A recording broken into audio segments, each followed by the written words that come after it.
என்னுடைய car repair ஆயிடுச்சு. உதவிக்காக நான் காத்துட்டு இருந்தேன். கடைசியில என்னுடைய தலையெடுத்து எனக்கு உதவி செய்ய வந்தது என்ன கிண்டல் பண்ண அந்த ரவுடி தான். ஏய் அழகு ராணி, என்ன இந்த பக்கம் நடுராத்திரியில? நான் பயந்து போய் அங்கிருந்து ஓடினேன்.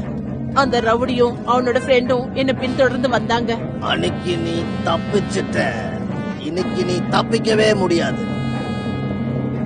இன்னைக்கு இவன் நமக்காக டான்ஸ் ஆட போறான். நான் அவனுக்கு பயந்து ஓடி போய் ஒரு மரத்துக்கு பின்னாடி ஒளிஞ்சுக்கிட்டேன். ஆனா அந்த ரவுடிங்க என்ன பாத்துட்டாங்க. அவங்க கிட்ட இருந்து என் உயிரை காப்பாத்திக்க நான் அங்க இருந்து ஓடினேன். இன்னைக்கு நான் உன்னை விட போறதில்ல. நான் ஓடி ஓடி இந்த பாதை கிட்ட வந்தேன். அவங்களும் என்ன பின்தொடர்ந்து வந்தாங்க. இந்த இடத்துல யாராவது எனக்கு உதவி செய்யுங்கன்னு கெஞ்சினேன். ஆனா இந்த இடத்துல எனக்கு உதவி செய்யறதுக்கு யாருமே வரல. கடைசியில நான் பயந்து